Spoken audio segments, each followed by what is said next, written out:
प्रभु ने हमको दिया है, इसके लिए प्रभु का धन्यवाद हो। നമുക്ക് ഇന്ന് വളരെ പരിചയമുള്ള ഒരു വാക്യം, ഒന്ന് യോഹന്നാൻ 3-ന്റെ 1-ാം വാക്യം നമുക്ക് വായിച്ചു തുടങ്ങാം. आज हम लोग सबसे परिचय वाला वाक्य पढ़ेंगे, पहला यूहन्ना 3 का 1 से। കാൺമീൻ, നാം ദൈവമക്കൾ എന്ന് വിളിക്കപ്പെടുവാൻ പിതാവ് നമുക്ക് എത്ര വലിയ സ്നേഹം നൽകിയിരിക്കുന്നു. देखो पिता ने हमसे कैसा प्रेम किया कि हमें परमेश्वर का संतान कहलाए। ഈ വാക്യം നമ്മൾ വായിക്കുമ്പോൾ ആ, നമ്മളെ ദൈവം ആ, ആ, ദൈവമക്കൾ ആക്കി തീർക്കണമെങ്കിൽ അതിന്റെ പിന്നിൽ വന്ന യേശുക്രിസ്തുവിന്റെ ത്യാഗത്തെയാണ് ഇവിടെ സ്നേഹമെന്ന് ഉദ്ദേശിക്കുന്നത്.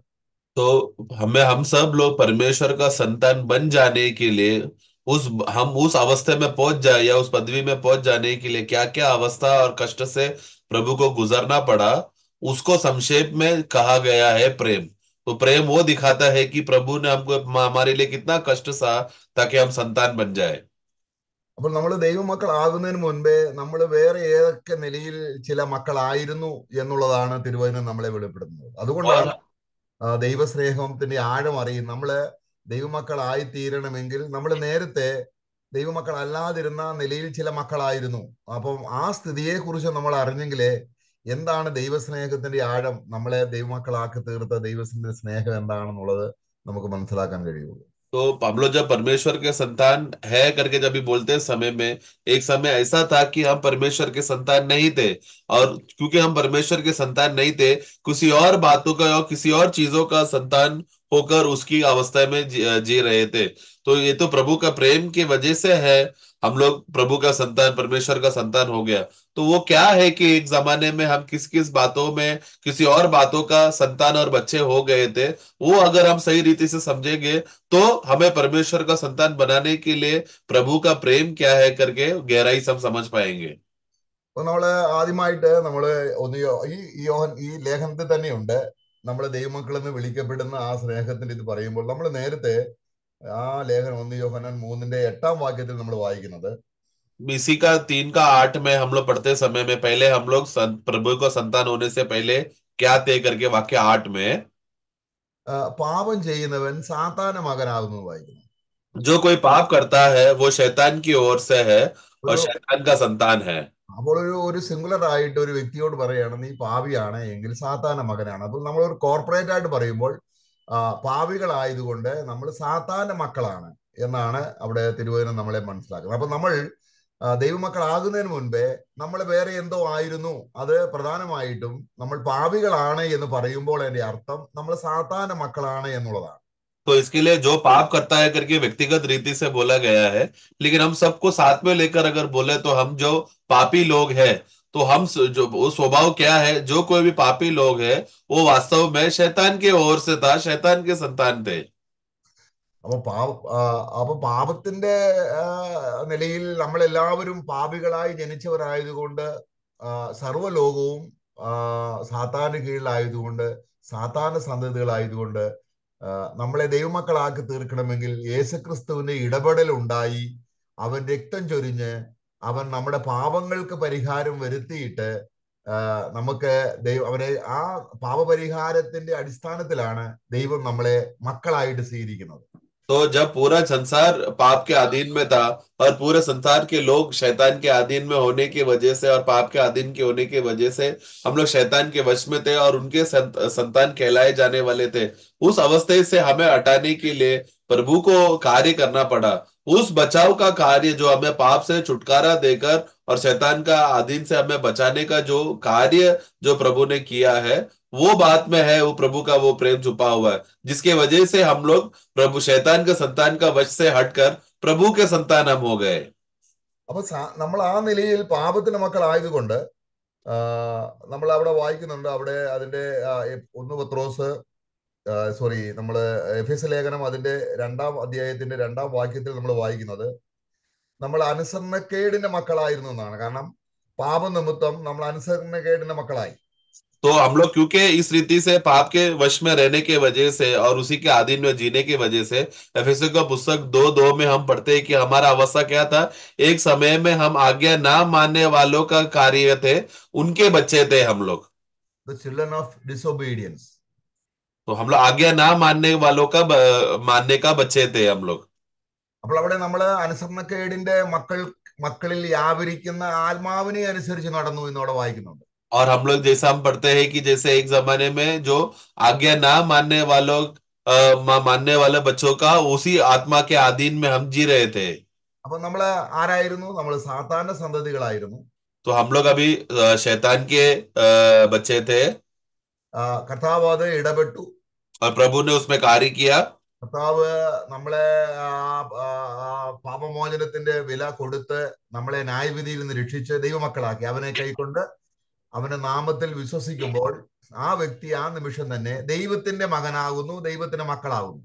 तो प्रभु ने उसके विषय में कार्य करने की वजह से, प्रभु का कार्य का अवस्था की वजह से उसका परिणाम क्या हो गया?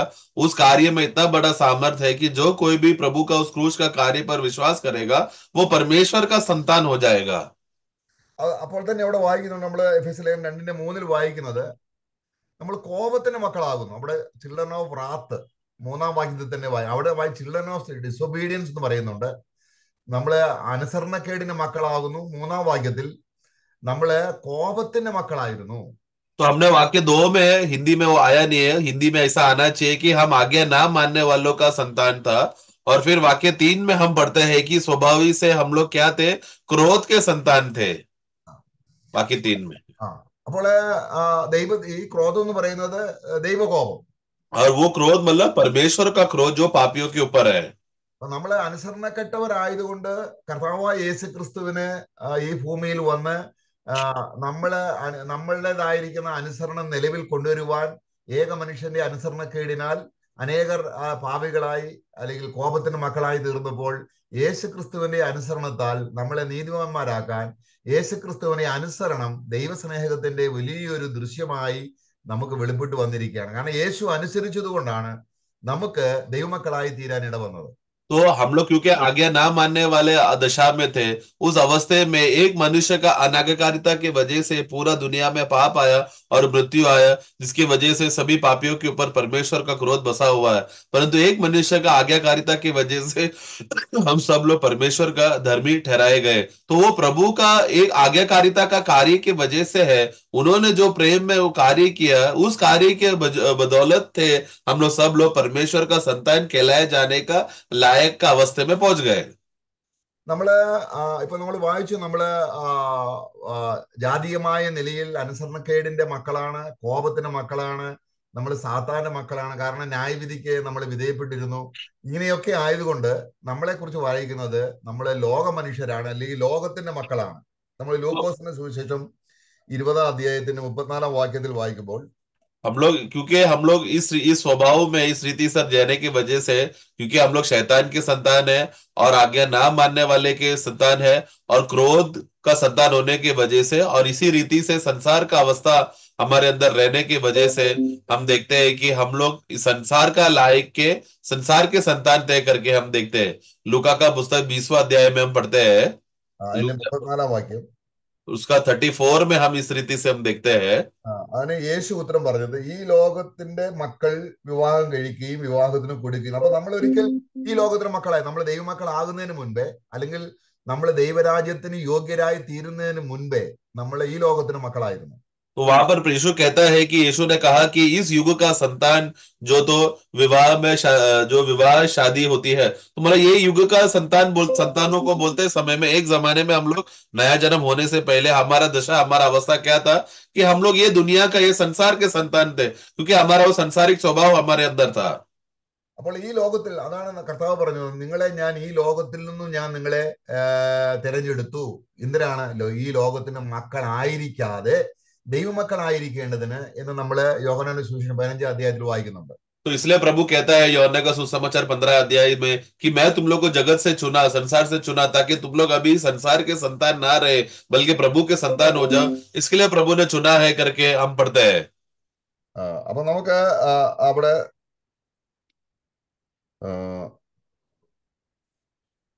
കർത്താവായ ഈ നമ്മൾ ഈ പറഞ്ഞ ഈ മക്കൾ, ഇപ്പോൾ നമ്മള് സാത്താന്റെ മക്കൾ എന്നുള്ള നിലയിൽ കർത്താവിന് ഇടപെടേണ്ടി വന്നു. आ, तो हम जब संतान है करके बोलते समय में किस किस दशाओं में प्रभु को हमारे विषय में कार्य करना पड़ा करके हम देखते हैं। पहला, जब हम लोग शैतान के संतान थे या शैतान के अवश में थे और उसके संतान हो चुके थे, तभी प्रभु को कार्य करना पड़ा, സാത്താനും ഇടപെടേണ്ടി വന്നു. जिसकी वजह से प्रभु को शैतान के साथ मुठभेड़ करना पड़ा। നമ്മൾ ദൈവകോപത്തിന്റെ മക്കളായതുകൊണ്ട് ദൈവകോപത്തോട് ഇടപെടേണ്ടി വന്നു. हम लोग क्योंकि परमेश्वर के क्रोध के संतान थे, इसलिए यीशु मसीह को परमेश्वर के क्रोध के साथ क्रोध को सामना करना पड़ा। നമ്മൾ ഈ ലോകത്തിന്റെ മക്കളായതുകൊണ്ട് നമ്മൾ ഈ ലോകത്തോട് കർത്താവിന് ഇടപെടേണ്ടി വന്നു. और क्योंकि हम लोग ये जगत के संसार के संतान थे, प्रभु को इस संसार के साथ कार्य करना पड़ा, मुठभेड़ करना पड़ा। നമ്മൾ അനുസരണക്കേടിന്റെ മക്കളായതുകൊണ്ട് നമ്മളിലുള്ള അനുസരണക്കേടിനോട് കർത്താവ് ഇടപെടേണ്ടി വന്നു. हम लोग अनाज्ञाकारिता के संतान थे, जिसके वजह से हमारे अंदर का अनाज्ञाकारिता का स्वभाव के साथ प्रभु को कार्य करना पड़ा। കുറഞ്ഞപക്ഷം ഈ ഇത്രയും കാര്യങ്ങൾ ഒരു വ്യക്തിക്ക് ഈ കാര്യങ്ങളിൽ നിന്ന്, അല്ലെങ്കിൽ സാത്താന്റെ കയ്യിൽ നിന്ന്, ദൈവകോപത്തിന്റെ കയ്യിൽ നിന്ന്, ലോകത്തിൽ നിന്ന്, അനുസരണക്കേടിൽ നിന്ന് ഒരാൾക്ക് രക്ഷപ്പെടാൻ സ്വയമായി ഒരു നാളും റിലീജിയസ് വേയിലോ അവന്റെ മതാചാരണത്തിലോ ഒരിക്കലും സാധിക്കത്തില്ല.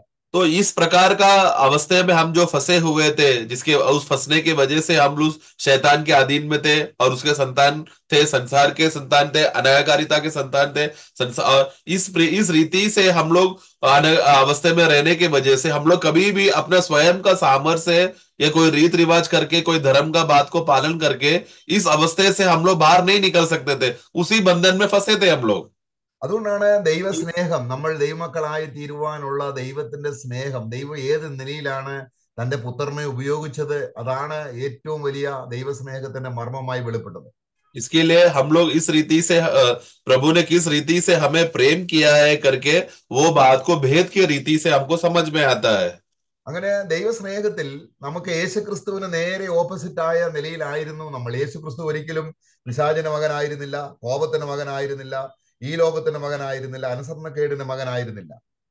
इसके लिए हमें हमें प्रभु को हमें देखना है, जो हमारा आदर्श बनता है, क्योंकि यीशु मसीह कभी भी वो शैतान का संतान नहीं बना था, जगत का संतान संतान का अवस्था में नहीं हुआ था, क्रोध का संतान में नहीं हुआ था और अनाज्ञाकारिता का संतान नहीं था। അപ്പോൾ ഇത്രയും വിശുദ്ധനായ നീതിമാനായ ദൈവത്തിന്റെ പുത്രനെ ദൈവം യാഗപീഠത്തിൽ വെച്ചുകൊണ്ട് ദൈവം വിലപേശി നമ്മളെ വീണ്ടെടുത്ത് മക്കൾ ആക്കി തീർത്തുവെങ്കിൽ ദൈവഹൃദയത്തിന്റെ ആഴത്തിലെ സ്നേഹം നമ്മൾ അറിയുകയാണ്. കാരണം നമ്മൾ പെട്ടെന്ന് ഒരു ദിവസം അങ്ങ് നമ്മള് ദൈവമക്കളായതല്ല. ഇതിന്റെ പിന്നിൽ അനേക നിലയിൽ നമ്മൾ മക്കൾ എന്നുള്ള നിലയിൽ ബന്ധിക്കപ്പെട്ടിരുന്നു. നമ്മൾ വളരെയധികം പാപത്തോടും സാത്താനോടും ലോകത്തോടും ദൈവകോപത്തോടും നമ്മൾ ബന്ധപ്പെട്ടിരുന്നു. നമ്മളെ രക്ഷിപ്പാൻ ആരും ഉണ്ടായിരുന്നില്ല.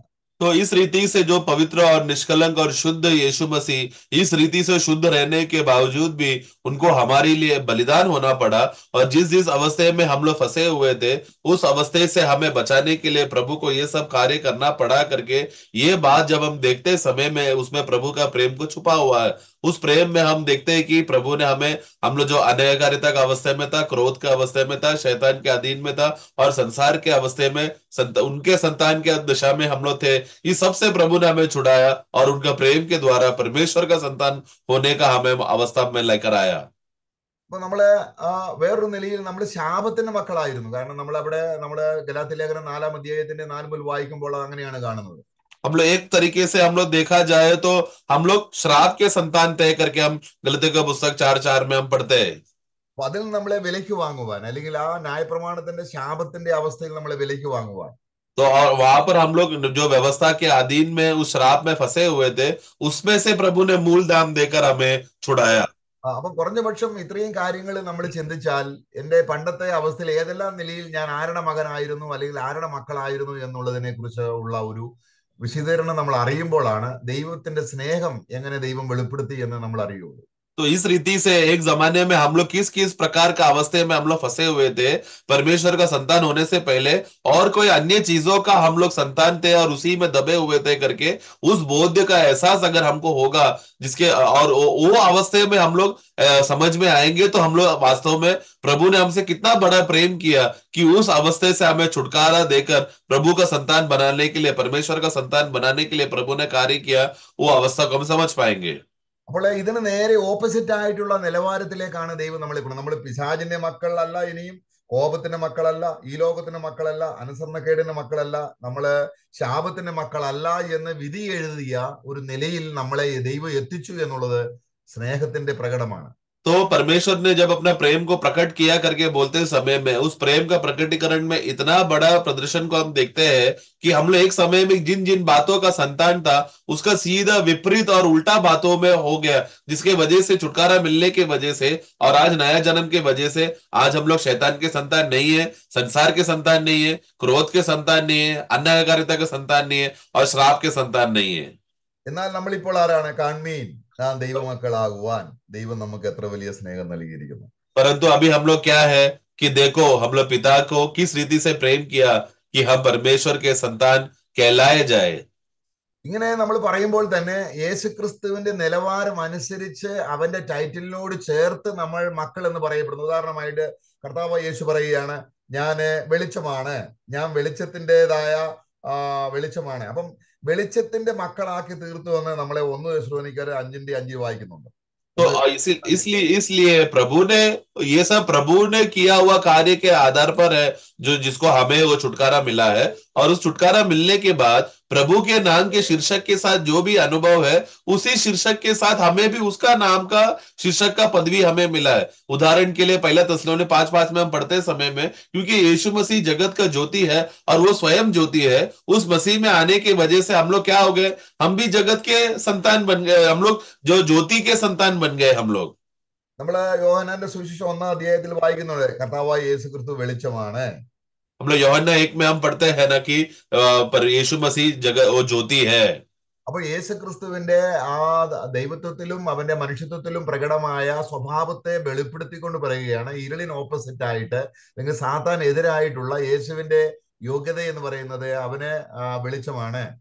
तो इसके लिए जो प्रभु में जो अंधकार बिल्कुल नहीं है, वो जब इस दुनिया में आया तो वो शैतान के विपरीत होकर वो आया था, जिसमें प्रभु में कोई भी अंधकार नहीं था और वो स्वयं ज्योति बनकर आया था।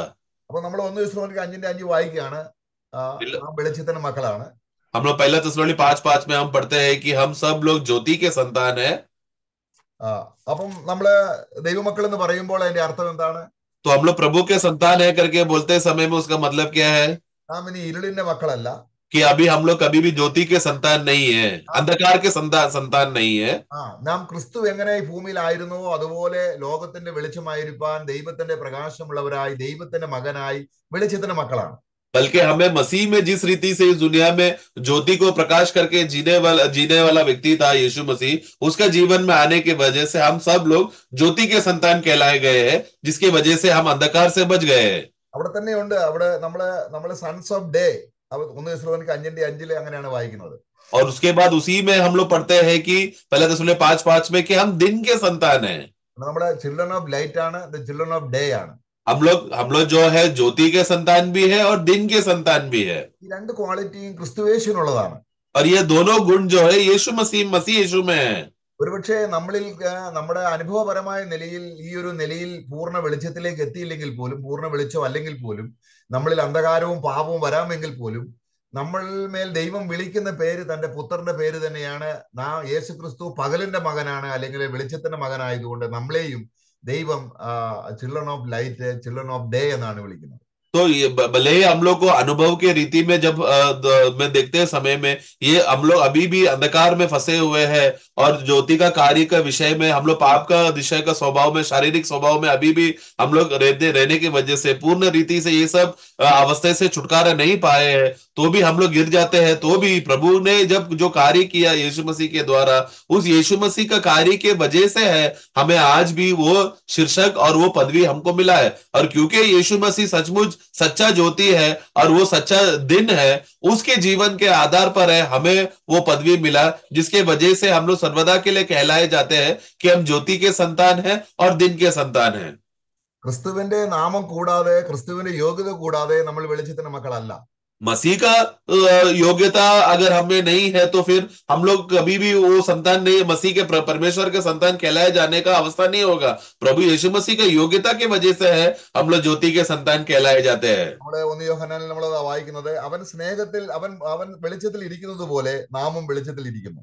हम लोग पहले यूहन्ना में इस रीति से पढ़ते हैं कि जिस रीति से वो ज्योति में है उस रीति से हम भी उसी ज्योति में है। പിന്നെ നമ്മൾ ക്രിസ്തുവിന്റെ ആ ആ യോഗ്യതയോടുള്ള ബന്ധത്തിൽ പറയുമ്പോൾ നമ്മൾ 1 പത്രോസ് 1:15 पहला पत्रोस 1:15 में हम यीशु मसीह का योग्यता के बारे में हम देखते हैं। 1:15 1:15 നാം അനുസരണമുള്ള മക്കൾ എന്നുള്ള വായിക്കുന്നുണ്ട്. वहां पर हम देख सकते हैं कि हम आज्ञाकारिता के हम लोग बालक है करके वाक्य 14 में आज्ञाकारी बालकों करके बोला है। ഇവിടെ നോക്കുക, നമ്മൾ എങ്ങനെയാണ് അനുസരണമുള്ള മക്കളായത്? നമ്മൾ ഒരിക്കലും അനുസരണം ഇല്ലാത്തവരായിരുന്നു. तो हम लोग कैसा आज्ञाकारी बालक हम लोग हो गए, क्योंकि हम लोग तो अनाज्ञाकारिता थे, हम लोग के अंदर आज्ञाकारिता का स्वभाव नहीं था। അപ്പൊ ക്രിസ്തു ജന്മനാ തന്നെ വെളിച്ചമായിരിക്കുന്നത് പോലെ യേശു ജന്മനാ തന്നെ അനുസരണമുള്ളവനാണ്. അവന് അനുസരണക്കേടില്ലായിരുന്നു. അപ്പൊ യേശു ക്രിസ്തുവിന്റെ അനുസരണത്താൽ നമ്മളെ ദൈവം അനുസരണത്തിന്റെ മക്കളാക്കി തീർന്നു. तो यीशु मसीह जिस रीति से जन्म से ही वो ज्योति ज्योति है, उसमें अंधकार बिल्कुल नहीं है, उसी रीति से जब वो जन्म लिया, वो जन्म से ही आज्ञाकारिता का स्वभाव में और आज्ञाकारिता में जन्म लिया है, उसमें उनमें अन्य अनाज्ञाकारिता कुछ भी नहीं। तो जिस रीति से यीशु मसीह के योग्यता से हमें ज्योति का अवस्था में लेकर आया, वही यीशु मसीह का स्वभाव की वजह से हम लोग आज्ञाकारी हुए। നമ്മുടെ അനുഭവത്തിൽ പ്രവൃത്തി പദത്തിൽ ചിലപ്പോൾ അനുസരണക്കേട് വന്നേക്കാം എങ്കിൽ പോലും ദൈവസ്നേഹം കുറയാതെ തന്റെ പുത്രനെ നോക്കിക്കൊണ്ട് നമ്മളെ അനുസരിക്കുന്ന മക്കൾ, അനുസരണത്തിന്റെ മക്കൾ എന്ന ടൈറ്റിൽ ദൈവം വിളിക്കുകയാണ്. ദൈവമക്കൾ എന്ന് വിളിക്കപ്പെടുമ്പോൾ ഈ യോഗ്യതകളും കൂടെ അതിനോട് ചേർന്ന് പോകുന്ന രീതിയിലാണ് ദൈവം നമ്മളെ വിളിക്കുന്നത്. ഒരുവനെ ദൈവമകൻ എന്ന് വിളിക്കുമ്പോൾ, ദൈവമക്കൾ എന്ന് വിളിക്കുമ്പോൾ തന്റെ പുത്രനെ കുറിച്ചുള്ള എല്ലാ ദൈവത്തിന്റെ പ്രൗഢിയിലും ദൈവം നമ്മളെ ദൈവമക്കൾ എന്ന് പറയുമ്പോൾ നമ്മൾ അനുസരണത്തിന്റെ മക്കളാണ്, പകലിന്റെ മക്കളാണ്, ടൈറ്റിലിൽ നമ്മളെ അങ്ങനെയാണ് ദൈവം വിളിക്കുന്നത്. तो उस अनुभव के रीति में हम जानते हैं कि हम लोग बहुत बार विश्वासी हो जाने के बाद अनाज्ञाकारिता का स्वभाव हमारे अंदर आता है, पूर्ण रीति से हम लोग आज्ञा नहीं मानते, परंतु वो हमारा अवस्था को नहीं देखकर परमेश्वर कार्य कर रहा है, वो यीशु मसीह के योग्यता में है, हमें उस पदवी को हमें मिला गया है। तो यीशु मसीह जो सर्वदा के लिए आज्ञाकारी है, उस स्वभाव में हमें जोड़ने की वजह से हम लोग भी आज्ञाकारिता का, उसी बालकों का आज्ञाकारी का संतान में हम लोग कहलाए गए हैं। तो यीशु मसीह का जीवन और स्वभाव में है जो हमें भी वो गुण मिला है। ഇതെല്ലാം കർത്താവായ യേശു ക്രിസ്തു മഹാപുരോഹിതനായിരിക്കുന്നത് കൊണ്ട് മഹാപുരോഹിതനുള്ള യോഗ്യത സഹപുരോഹിതന്മാരിൽ ദൈവം കാണാൻ ആഗ്രഹിക്കുന്നു. നമുക്കതിന്റെ വെളിച്ചം കിട്ടിയില്ലെങ്കിൽ പോലും, നമ്മൾക്ക് അനുഭവമില്ലെങ്കിൽ പോലും ആ ഒരു തലത്തിലേക്ക് നമ്മളെ ഉയർത്താനാണ് ഹോളി സ്പിരിറ്റ് ആഗ്രഹിക്കുന്നത്. तो इसके लिए ये सब महायाजक का कार्य के वजह से है, क्योंकि यीशु मसीह जो हमारा श्रेष्ठ महायाजक है, उस महायाजक का सामर्थ परमेश्वर चाहता है कि सहयाजकों में भी बांटा जाए। तो भले ही सहयाजक लोगों को उस विषय का बोध नहीं है, तो भी पवित्र आत्मा के सामर्थ के द्वारा हम लोग अभी भी उसी पद में है जो प्रभु यीशु मसीह जो श्रेष्ठ महायाजक है, उसके आधार के उसी जीवन में हम जी रहे हैं। ഒരു ഗ്രഹത്തിന്റെ, ഒരു വലിയ കുടുംബത്തിന്റെ നാഥനായിട്ട് ക്രിസ്തുവിനെ ദൈവം അപ്പോയിന്റ്മെന്റ് ചെയ്തിട്ട് ഈ ഗ്രഹനാഥനിലൂടെ എല്ലാവരെയും കാണുകയാണ് പിതാവായ ദൈവം. കാരണം ആദാമിനോടുള്ള ബന്ധത്തിൽ അങ്ങനെയാണ് സംഭവിച്ചത്. ആദാം പാപി ആയതുകൊണ്ട് ആദാമ വർഗം മുഴുവനും ദൈവം ആ ഫെഡറൽ ഹെഡിന്റെ തലയിൽ കാണുന്ന എല്ലാ ദോഷവും തന്റെ പിന്തുടർച്ചക്കാരിലും കണ്ടുകൊണ്ട് ദൈവം ന്യായം വിധിക്കുകയാണ്. ഇതുപോലെയാണ് ഈ പുതിയ സഭയിൽ അല്ലെങ്കിൽ ക്രിസ്തുവിന്റെ ഗ്രഹത്തിൽ, ദൈവത്തിന്റെ ഗ്രഹത്തിൽ ക്രിസ്തുവിനെ തലയാക്കിക്കൊണ്ട് ക്രിസ്തുവിന്റെ നന്മ തന്റേതായിരിക്കുന്ന അനുഗമിക്കുന്നവരെ തന്റെ മക്കളിൽ കാണാൻ ദൈവം ആഗ്രഹിക്കുന്നു. तो जिस रीति से एक भवन का जो मुखिया है और एक ही परिवार का जो जो जो सिर है, वो अगर शुद्ध है तो घर का पूरा सदस्य शुद्ध है, इस रीति से परमेश्वर देखता है। उदाहरण के लिए जिस रीति हम लोग को पापी क्यों हम लोग कहलाए जाते हैं, या पाप के स्वभाव के लोग क्यों कहलाए जा रहे हैं, क्योंकि हम लोग आदम के संतान है, हम लोग आदम के स्वभाव में जन्म लिए। इसके लिए हम लोग को, भले ही हमने पाप किया नहीं है तो भी हम लोग को पापी कहलाए जाते हैं, क्योंकि हम लोग आदम में हम लोग जन्म लिए हैं। तो ये इसी रीति से जब लेखा, जब हमारे को मसीह में हमें देखते समय में हमारा आदम जो हमारा सिर था, उस सिर को हटाकर यीशु मसीह हमारा शिरोमणि बन जाने की वजह से यीशु मसीह का स्वभाव और गुण को परमेश्वर देखकर हमें मानता है, जिसके वजह से हम लोग आज्ञाकारिता के संतान है करके कहलाए जाते हैं, क्योंकि वो यीशु मसीह जो हमारा सिर बन चुका है, इसके लिए है। അപ്പൊ നമ്മൾ ദൈവമക്കൾ എന്ന് പറയുമ്പോൾ അതിൽ ദൈവം ഉൾപ്പെടുത്താൻ ആഗ്രഹിക്കും. നമ്മൾ വെളിച്ചത്തിന്റെ മക്കളായിരിക്കണം, പകലിന്റെ മക്കളായിരിക്കണം, അനുസരണമുള്ള മക്കളായിരിക്കണം. ഈ ടൈറ്റിലെല്ലാം ക്രിസ്തുവിനോട് ചേർന്ന് നമ്മളെ കാണാൻ ദൈവം ആഗ്രഹിക്കുന്നു. നമ്മുടെ വിശ്വാസത്തിന്റെ തലത്തിലേക്ക് നമ്മൾ ഉയരാതെ ഇരിക്കുന്നുവെങ്കിൽ, ഒരുപക്ഷെ നമുക്കതിന്റെ അനുഭവം വന്നില്ല എങ്കിൽ പോലും ദൈവം നമ്മളെ സ്നേഹിക്കുന്നത് കൊണ്ട് ക്രിസ്തുവിൽ ദൈവം അങ്ങനെയാണ് നമ്മളെ കാണുന്നത്. तो जब परमेश्वर जब कहता है कि हम लोग परमेश्वर के संतान हो चुके हैं, तो परमेश्वर का आग्रह क्या है? हम लोग संतान है बोलते समय में यीशु मसीह का गुण के वजह से हम लोग दिन के संतान है, हम लोग ज्योति के संतान है, और हम लोग आज्ञाकारिता का आज्ञाकारी संतान है। तो ये सब प्रभु का उस गुण में परमेश्वर हमें देकर हमें जोड़ा है, और उसी रीति से हमारा लेखा लिया जाता है। ഇനി നമ്മൾ ഫിലിപ്പിയ ലേഖനം 2:14 വായിക്കുമ്പോൾ फिलिपियों का पुस्तक 2:14 में हम पढ़ते हैं। അവിടെ നമ്മൾ വായിക്കുന്നത് നിങ്ങൾ അനന്യരും പരമാർത്ഥികളും ദൈവത്തിന്റെ നിഷ്കളങ്ക മക്കളും, ദൈവത്തിന്റെ നിഷ്കളങ്ക ഇന്നസെന്റ് മക്കൾ. ഇത് ഈ ഇന്നസെന്റ് എന്നുള്ളത് യേശുക്രിസ്തുവിനെ കുറിച്ച് മഹാപൗരോഹിത്യം വിളിക്കുന്നതാണ്. അവൻ നിഷ്കളങ്കനാണ്, നിർമ്മലനാണ്, പവിത്രനാണ്. ആ ഒരു ടൈറ്റിൽ നമ്മളെയും വിളിക്കുകയാണ് ദൈവം. കാരണം നമ്മൾ നിഷ്കളങ്ക മക്കൾ, ഒരു ഒരു ഒരു ഒരു കൂട്ടം ജനം, എൻ്റെ മക്കൾ നിഷ്കളങ്ക മക്കളാണ്. കാരണം തന്റെ ഏകജാതനായ മകൻ നിഷ്കളങ്കനായതുകൊണ്ട് ആ പുത്രനിലൂടെ നമ്മളെ നിഷ്കളങ്ക മക്കൾ ആക്കുവാൻ ദൈവത്തിന് ആഗ്രഹമുണ്ട്. तो यहाँ पर वाक्य 15 में जब हम पढ़ते हैं समय में, वहां पर फिलिपियों का 2:15 में हिंदी में हम पढ़ते हैं कि हम लोग परमेश्वर के निष्कलंक संतान है करके वहां पर हम पढ़ते हैं। तो ये निष्कलंकता किसके आधार पर है? यीशु मसीह जो हमारा श्रेष्ठ महायाजक है, महायाजक के विषय में यीशु मसीह के बारे में एक गुण बताया गया है कि वो एक निष्कलंक महायाजक है। तो वो आधार पर परमेश्वर हमें भी उसी गुण में हमें रहकर, भले हम लोग को पूर्ण रीति से उसका बोध्य नहीं या अनुभव नहीं, लेकिन वचन हमें ये कहता है और पवित्र आत्मा हमारे विषय में ये गवाही देना चाहता है कि हम लोग उस रीति से निष्कलंक संतान है, क्योंकि यीशु मसीह का जीवन की वजह से उस निष्कलंकता में हमें बने रहना है।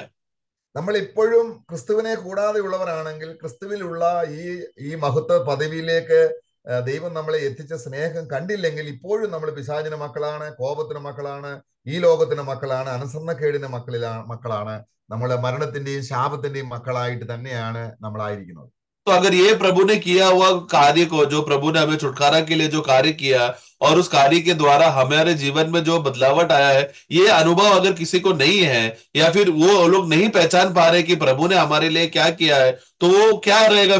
फिर तो वो अभी भी अंधकार में है। मतलब वो अभी भी शैतान का संतान है, अनागारिता का संतान है, संसार का संतान है, क्रोध का संतान है, और अभी भी श्राप और मृत्यु का संतान में रहने की वजह से उस मृत्यु और श्राप में वो बना हुआ है। യേശുവിനെ ദൈവമായിട്ട് കണ്ടിട്ട് കുറച്ച് ആവശ്യങ്ങൾ പ്രാർത്ഥിക്കാൻ വേണ്ടി മാത്രം യേശുവിന്റെ അടുക്കൽ വരികയും, ഈ പരത്തിൽ പറയുന്ന ദൈവത്തിന്റെ ടൈറ്റിലിനോട് ചേർന്നുള്ള ദൈവമക്കൾ, വെളിച്ചത്തിന്റെ മക്കൾ, അങ്ങനെ ആ ജീവന്റെ മക്കൾ എന്നൊക്കെയുള്ള ആ അനുസരണത്തിന്റെ ആ അനുഗ്രഹത്തിലേക്ക് നമ്മൾ എത്തിച്ചേർന്നില്ലെങ്കിൽ നമ്മൾ പിന്നെയും ഈ പറയപ്പെട്ട നിലയിൽ തന്നെ നമ്മളായിരിക്കുന്നു. तो यीशु को सिर्फ एक परमेश्वर को रूप में देखकर, और हम परमेश्वर से जो भी मांगेगा तो हमारा शारीरिक अभिलाषा को पूरा करके देगा, ऐसा अभिलाषा को पूरा करने के लिए परमेश्वर को पकड़कर उसके पीछे खोज कर और उसी ऐसा सेवा करने के लिए अगर उतरे हैं, निकले हैं, तो अभी भी उद्धार का कार्य को समझा नहीं है, और प्रभु ने जो किया हुआ छुटकारा का कार्य को समझा नहीं है। ऐसा लोग अभी भी अंधकार में ही फंसे हुए हैं। അപ്പൊ ദൈവമക്കൾ എന്ന് പറഞ്ഞാൽ ദൈവത്തിന് ജീവൻ ഉണ്ടായിരിക്കണം. तो परमेश्वर का संतान है बोलते समय में उनके अंदर परमेश्वर का जीवन रहना चाहिए। ദൈവം വെളിച്ചമാണ്, और परमेश्वर ज्योति है, ദൈവം പകലാണ്, परमेश्वर दिन है। ഇതെല്ലാം കർത്താവായ യേശു ക്രിസ്തുവിൽ പ്രകടമായ കാര്യങ്ങളാണ്. ये सब यीशु मसीह में प्रकट हुआ बातें हैं।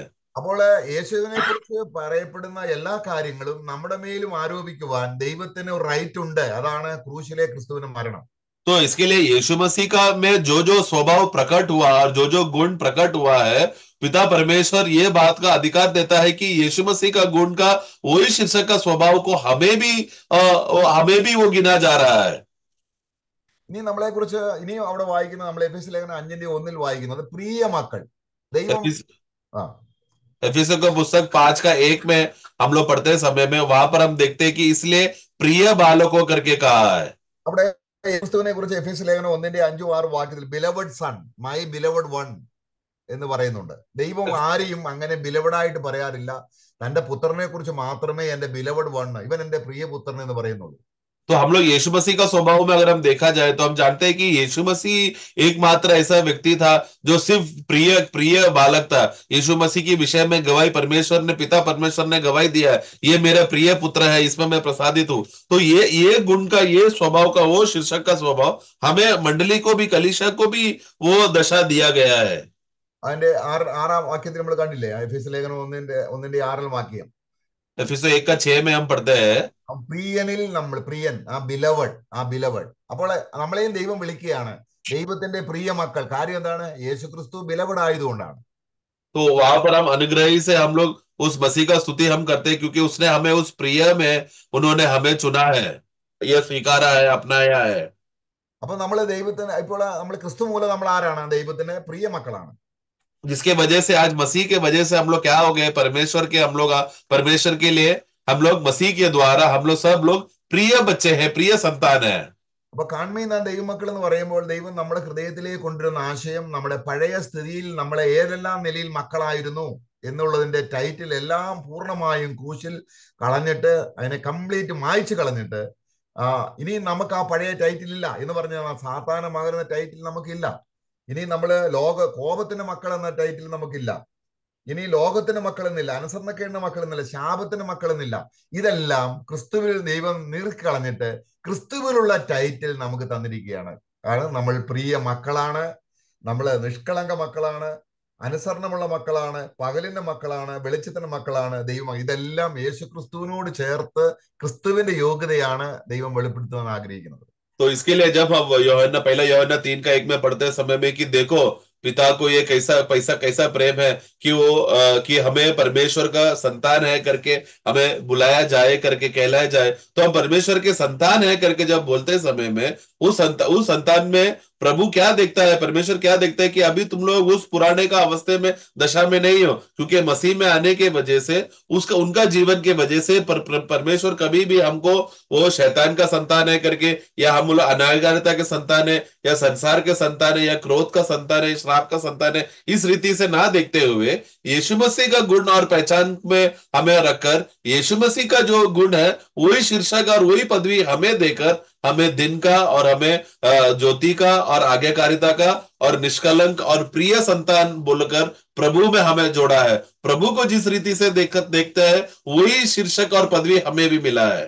ദൈവത്തിന് എന്നെ മകനെ എന്ന് വിളിക്കണമെങ്കിൽ, നമ്മളെ ദൈവമക്കളെന്ന് വിളിക്കണമെങ്കിൽ അതിന് പിന്നിൽ ഉള്ള ആ നമ്മളെ ടൈറ്റിലുകൾ മായ്ച്ചു കളയണം. അതാണ് നമുക്കെതിരെയുള്ള കൈയെഴുത്ത് യേശു ക്രിസ്തു ക്രൂശിൽ മായ്ച്ചു. നമുക്ക് എഴുതിയുള്ള കൈയെഴുത്ത് എന്താണ്? നമ്മൾ സാത്താന മക്കളാണ്, കോപത്തിന് മക്കളാണ്, ഈ ലോകത്തിന്റെ മക്കളാണ്, അനുസരണക്കേടിന്റെ മക്കളാണ്, ശാപത്തിന്റെ മക്കളാണ്. ഇതെല്ലാം യേശു ക്രിസ്തു എന്നേക്കുമായി തൂത്ത് കളഞ്ഞിട്ട് നമുക്ക് വേണ്ടി ക്രിസ്തുവിനോട് ചേർന്ന പ്രിയ മകൻ എന്ന പേര്, നിഷ്കളങ്ക മക്കൾ എന്നുള്ള പേര്, അനുസരണമുള്ള മക്കൾ എന്ന പേര്, പകലിന്റെ മക്കൾ, വെളിച്ചത്തിന്റെ മക്കൾ, ദൈവമക്കൾ. എത്രയോ അനുഗ്രഹത്തിലേക്കാണ് ദൈവസ്നേഹം നമ്മളെ കൊണ്ടെത്തിച്ചിരിക്കുന്നത്. तो इसके लिए जब प्रभु जब परमेश्वर ये हमें हमारे विषय में कहना है कि हम लोग परमेश्वर के संतान हैं, तो अगर हमें स्वीकारना है तो ऐसा है, तो इसके पीछे हम लोग एक जमाने में जिस किस बातों में हम लोग संतान थे पिछले अवस्था में, वो सब को बातों को परमेश्वर को भूलना पड़ेगा, और भूलना ही नहीं, उस अवस्था को मिटाना पड़ेगा। इसलिए हमारे खिलाफ लिखा हुआ जो भी लिखा पट्टी था, जो हमारे खिलाफ था, जो हमें दबाता था, वो सब को प्रभु यीशु मसीह ने कलवरी क्रूस में मिटाकर खत्म करने के वजह से अभी हम लोग कभी भी उस अनायकारिता का या शैतान का या संसार का, क्रोध का, श्राप का संतान वो ना है, हम लोग नहीं है करके उस रीति से हमें हटाकर, हमें बदलकर, हमें दिन का, हमें ज्योति का, हमें आज्ञाकारिता का और शुद्ध और निष्कलंक का और प्रिय और हम लोग सब संतान है करके इस रीति से पदवी में हमें बुलाया है। അപ്പോൾ നമ്മൾ ഈ കാര്യങ്ങളെല്ലാം നമ്മൾ ഗ്രഹിച്ചുകൊണ്ട് നമ്മൾ വീണ്ടും യോഹന്നാന്റെ ലേഖനം 3:1 നമ്മൾ വായിക്കുമ്പോൾ ये सब बातों को ग्रहण करते हुए वापस हम लोग पहला यूहन्ना 3:1 में हम देखते हैं, ലോകം ഈ രീതിയിൽ യേശു ക്രിസ്തുവിനെ അറിയാത്തത് കൊണ്ട്, അല്ലെങ്കിൽ നമ്മൾ നേരത്തെ വായിച്ചത് യേശു പിതാവിന്റെ പുത്രനാണ്, കർത്താവായ യേശു ക്രിസ്തു നിഷ്കളങ്ക മകനാണ്, അനുസരണമുള്ള മകനാണ്, പകലിന്റെ മകനാണ് എന്നൊക്കെയുള്ള കാര്യങ്ങൾ അവർക്ക് ലോകത്തിന് അറിയാത്തത് കൊണ്ട് നമ്മളെയും അറിയുന്നില്ല എന്നാണ് വായിക്കുന്നത്. നമ്മളെ 3-ാം അധ്യായത്തിന്റെ 1 യോഹന്നാൻ 3-ാം അധ്യായത്തിന്റെ ബി പാർട്ടിൽ ലോകം അവനെ അറിയായതുകൊണ്ട് നമ്മയും അറിയുന്നില്ല.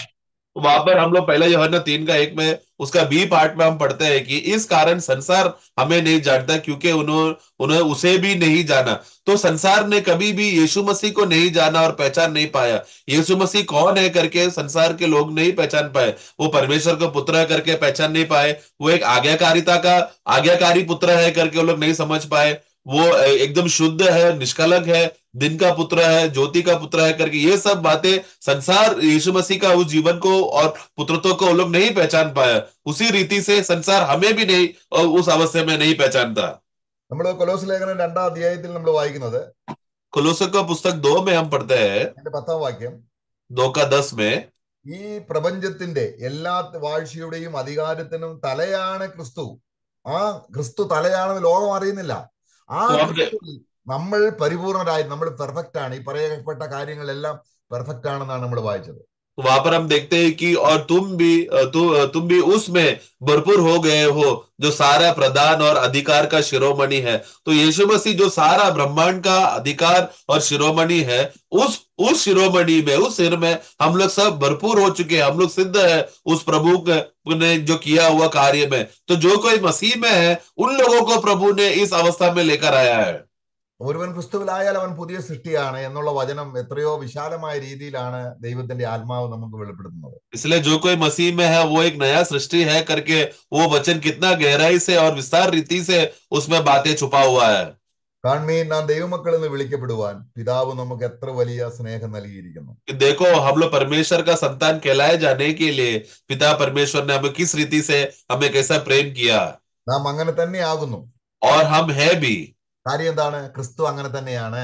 क्यों? क्योंकि मसीह वैसा है। ക്രിസ്തു പിതാവിന്റെ പുത്രനാണ്. मसीह जो है पिता परमेश्वर का पुत्र है। അവൻ വെളിച്ചത്തിന്റെ പുത്രനാണ്. वो ज्योति का पुत्र है। അപ്പൊ ക്രിസ്തുവിനെ കുറിച്ച് പറയുന്നതെല്ലാം നമ്മുടെ മേലും ദൈവം വിളിക്കാൻ കാര്യം ദൈവത്തിന്റെ സ്നേഹത്തിന്റെ ആ ആ പരിപൂർണതയാണ്, അല്ലെങ്കിൽ ആ സ്നേഹത്തിന്റെ മഹത്വമാണ്. तो इसीलिए मसीह को जो अवस्था में बुलाया जाता है, उसी रूप में हमें भी बुलाया जाने का कारण क्या है? हमें भी क्यों मसीह का उसी स्वभाव में और उसी शीर्षक में हमें बुलाया जाता है? उस बात पर है परमेश्वर का प्रेम। क्योंकि प्रभु ने हमसे इतना प्रेम किया, परमेश्वर ने इतना प्रेम किया कि मसीह को जिस रीति से वो देखकर बुलाता है, पदवी दिया है, वही सेम टू सेम पदवी हमें भी दिया है। അതിനെ കർത്താവിന് പിശാചിന് ഇടപെടേണ്ടി വന്നു. जिसकी वजह से परमेश्वर को शैतान से कार्य करना पड़ा। ദൈവ കോപത്തോട് ഇടപെട്ടു. परमेश्वर का क्रोध के सामने यीशु मसीह को सामना करना पड़ा। ഈ ലോകത്തോട് ഇടപെട്ടു. वो ये संसार से, जगत से कार्य किया। നമ്മുടെ എല്ലാ അനുസരണക്കേടിനോടും കർത്താവ് ഇടപെട്ട് നമ്മളെ പരിപൂർണരാക്കി ക്രിസ്തുവിൽ. നമുക്ക് വിശ്വാസത്താൽ ക്രിസ്തുവാണ് എന്റെ വെളിച്ചം, ക്രിസ്തുവാണ് എന്റേതായിരിക്കുന്ന അനുസരണം, ക്രിസ്തുവാണ് എന്റെ എല്ലാ അനുഗ്രഹത്തിനും കാരണം, എന്റെ അനുസരണം. ഇങ്ങനെ ക്രിസ്തുവിനെ ശിരസായി മുറുകെ പിടിക്കുന്ന ഒരു നിലയിൽ നമ്മൾ എത്തുമ്പോൾ നമ്മളെ ദൈവം എത്രമാത്രം ക്രിസ്തുവിൽ നമ്മളെ പിതാവ് സന്തോഷിക്കുന്നു. കാരണം നമ്മളെ ആ ഒരു നിലയിൽ നമ്മുടെ കണ്ണുകൾ കുരുടായി നമ്മൾ ലോകത്തിലായിരിക്കുമ്പോൾ നമുക്ക് ഈ പറയുന്ന ടൈറ്റിൽ ഉണ്ടെന്നേ ഉള്ളൂ, നമുക്ക് അനുഭവം ഉണ്ടാകുന്നില്ല. കാരണം ഇതിന്റെ അനുഗ്രഹങ്ങൾ എത്രയോ ശ്രേഷ്ഠമാണ്. ദൈവം തന്റെ പുത്രനിൽ സ്വർഗത്തിലെ സകല ആത്മീയ അനുഗ്രഹങ്ങളാലും ക്രിസ്തുയേശുവിൽ നമ്മളെ അനുഗ്രഹിച്ച നമ്മുടെ കർത്താവായ യേശു ക്രിസ്തുവിന്റെ പിതാവ് വാഴ്ത്തപ്പെട്ടുമാറാകട്ടെ എന്ന് നമ്മൾ പറയുമ്പോൾ ഇത് ഹൃദയത്തിൽ അനുഭവിച്ചറിയുന്ന ഒരു വ്യക്തിയുടെ സ്തോത്രം ദൈവം എത്രത്തോളം സന്തോഷത്തോടെ സ്വീകരിക്കും. तो इसके लिए और हमारे अंदर जो अन्यायकारिता का स्वभाव था, उसमें से भी प्रभु ने कार्य कर कर हमें उसे छुटकारा देकर, हमें पूर्ण रीति से सिद्ध कर कर, हमें शुद्ध और निष्कलंक बनाकर, पूर्ण करके हमें उस पदवी में प्रभु लेकर आया। तो ये सब उस प्रभु यीशु मसीह का एक कार्य के द्वारा है, हमें इस अवस्था में हमें लेकर आया है। प्रभु ने किया हुआ कार्य के बदले में है आज हमें ये मिला हुआ शीर्षक का अवस्था में और उस पदवी में हमें बुलाकर हमें स्थिर करके रखा है।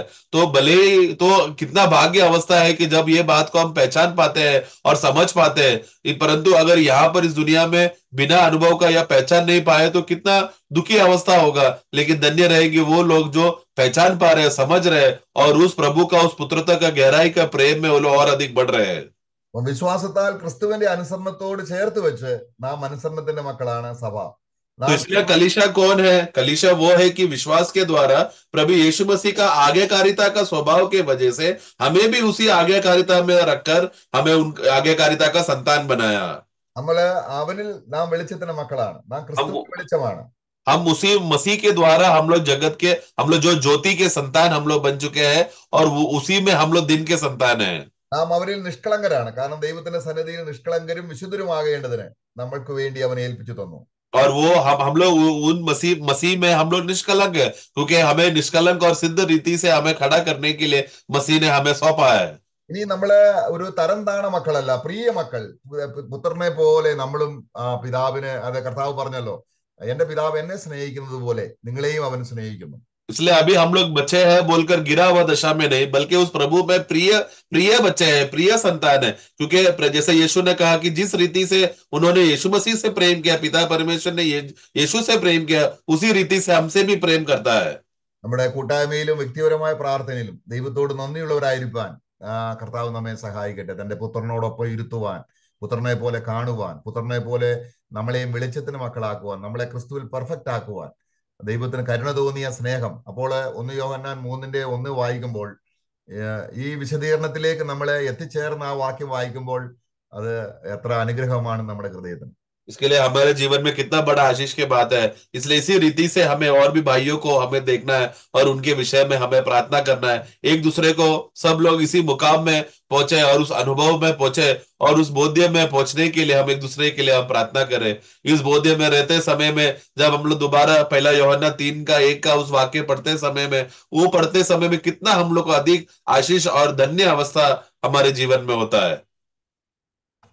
Praise the Lord. നമുക്കെന്നാ പ്രാർത്ഥിക്കാം. इस विषय में प्रभु हम सबको सहायता करे। Praise the Lord.